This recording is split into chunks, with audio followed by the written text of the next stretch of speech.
All right, today I'd like to talk a little bit about social class systems.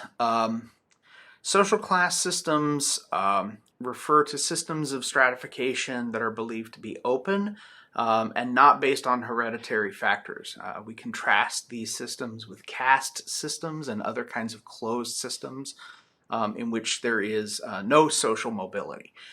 So there are two different ways to look at um, social class in a society like the United States, right? So in industrial societies, in advanced societies, there are kind of two lenses through which we can look at social class. One is what I would call a conventional social class analysis, and the other is a critical conflict social class analysis. And they're two different ways of looking at the same society. So I want to be really clear about that. We're not describing two different societies. We're describing the same society through two different kinds of analyses.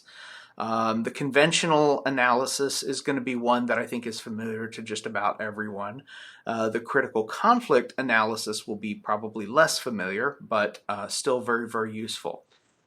They both tell us something very, very important and something very, very useful about the society that we're looking at. So it's one of those things where you shouldn't really think of this as like either or. You should look at these both and.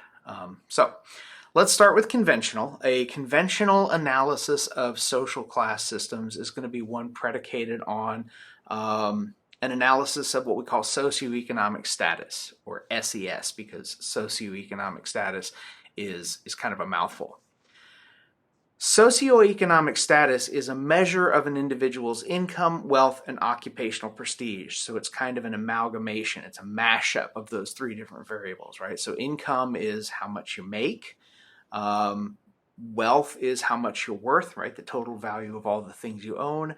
And occupational prestige is essentially a social measure of what you do for a living, right? If the job that you have involves a high degree of skill or credentialing or education, it's going to be considered more prestigious than a job that you could do just sort of off the street.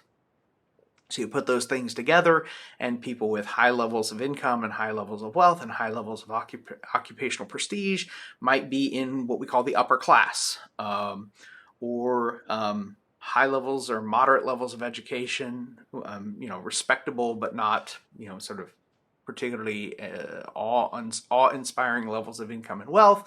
We might see that individual as somebody kind of in the middle class, right? So upper class, middle class, working class, lower class tend to be the class distinctions that we draw when we describe industrial stratification systems through this lens where we're using socioeconomic status. So in this model, a social class is going to be a group of people who share a similar economic position, a similar socioeconomic status, right? So those people who work in white-collar occupations that require certain levels of educational expertise and that generate moderately high incomes and allow for a certain level of household wealth, those would be considered middle-class occupations. People who live off hereditary family fortunes, they have tremendous amounts of income and wealth as a result of that. Those people would be considered upper class. People who work in factory work or clerical work or even low-paying sales jobs, those would be people who would fall into what we call the working class. And of course, the people at the bottom are those that we call the lower class, or sometimes the underclass or the poor, right? The terms get sort of used interchangeably. And look, you can make finer distinctions. Some people make a distinction between the upper middle class and the lower middle class. I don't think there's anything conceptually problematic about that. 4, 6, 2. I think that the number of social classes, because these are just constructs anyway, the number of social classes is kind of arbitrary. But I think having 4 allows us to capture most of the variation that is of importance to the society and that is of importance to um, um, the people within that society. If you want to understand, for example, how a society's economy is operating in, say, for example, a capitalist economic system, you'd want to look at the size and the vitality of the middle class, because the middle class is really, really large. There are a lot of people in that group.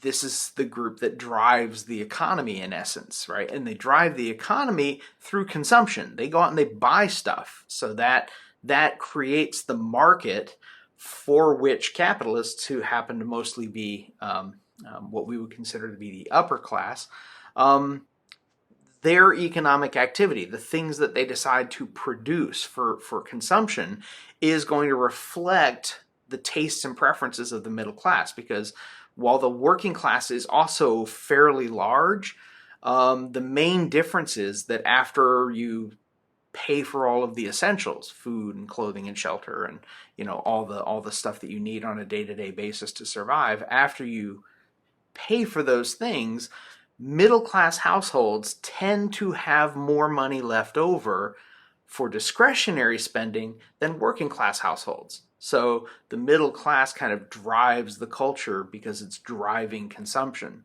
The things that get advertised, the things that become aspirational in society, the hallmarks of a good standard of living, aren't the things that appeal to the ultra rich, right? We're not working our ass off so we can get a ticket on Elon Musk's next flight into outer space. That's kind of a pie in the sky sort of thing for people who have a lot of money. But we might want the newest iPhone, or we might want a really good gaming system, or we might want to take a very fancy vacation somewhere in Europe or the Southeast Pacific or something like that. That's a very middle class kind of set of aspirations, and those are the when you think of the American dream and you look at the things that make up the American dream, they are very often conventional middle class sort of aspirations and goals. So while the working class is really, really large, the real driver of the economy is going to be a really large and healthy middle class. When we see the middle class decline, and to a certain extent when we see the working class decline in terms of their earnings, in terms of the overall size of those groups, we see an economy that is going to struggle, right? That's one of the things that we look at. So what percentage of households live within shooting distance in either direction of the median household income? Because as that group gets smaller, that means the people out there with money to spend to drive the economy are getting fewer and farther between. So that's why that analysis is really, really important. We see the concentration of wealth, when we see the concentration of income in the hands of a smaller and smaller and smaller group of people, like the upper class. I mean, that's great for the upper class, but there are so few of them that they cannot offset the impact of a declining middle class, right? The upper class is never going to consume enough stuff to drive the economy in the same way that the middle class would, right? So that's why we need this particular way of looking at social class. As I mentioned, the critical conflict perspective, which probably won't seem all that familiar to you, is also a useful lens through which to understand social class in a given society, because it picks up on something that the other approach, the conventional approach, doesn't, which is the role of power. And here we mean power in terms of control over economic activity, right? So in a capitalist economy, there are really two groups of people, right? There are the people who purchase the labor power of others, right? So capitalists. And then there are the people who sell their labor power to those people, or the workers. And the terms that we often use to describe these groups come out of the analyses of people like Karl Marx and others back in the 1800s, who would describe these groups as the bourgeoisie and the proletariat, right? The bourgeoisie is the social class that owns productive property. These are the capitalists. What we sometimes call the means of production. So factories, raw materials, investment capital, right? All of that stuff. The owners of those resources have tremendous power And as a result of having tremendous power, they often also enjoy significant amounts of income and wealth and prestige. But in this analysis, having access to those things is a function of being seen as kind of indispensable, as being seen as in control. If I own a factory in central Illinois and I decide at some point that I'm going to close my factory doors, even though that will probably cripple this small town, because remember, all the people who work in my factory, they take that money that they earn working in my factory and they go into town and they spend it. They spend it at the diners, they spend it at the movie theaters, they spend it at the clothing stores, they spend it at the gas station, the car dealership, right? All of those places, right? Those businesses really depend on the presence of my business. And when my business leaves, all of my workers who used to get, weekly paychecks or biweekly paychecks suddenly don't have that money. And they don't have that money, they can't go to the movie theater, they can't go to the diners, they can't go to the car dealership or the gas station. And those places have to start letting their workers go because they can't afford to pay them. And the places where those workers were going to go and spend their paychecks similarly have to start reducing staff or cutting their labor force.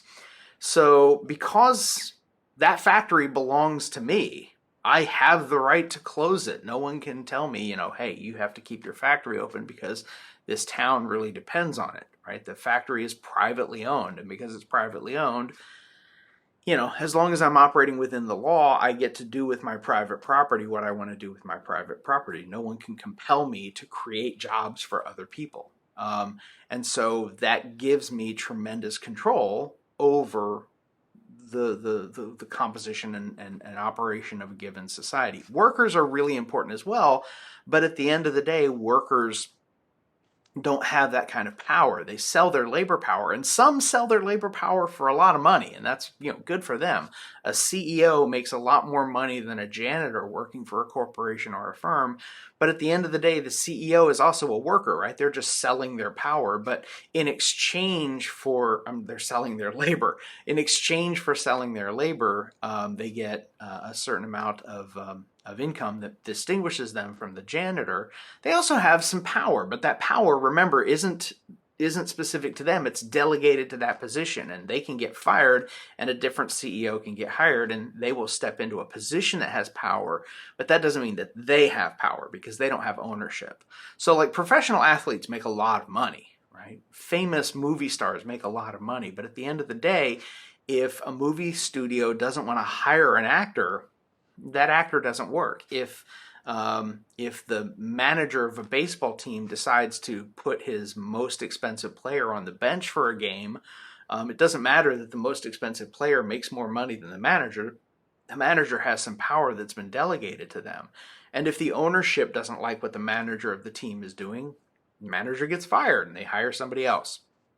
So when you look at social class through this lens, it looks a little simpler because you're just looking at, the bourgeoisie and the proletariats, or the owners and the workers, or the capitalists and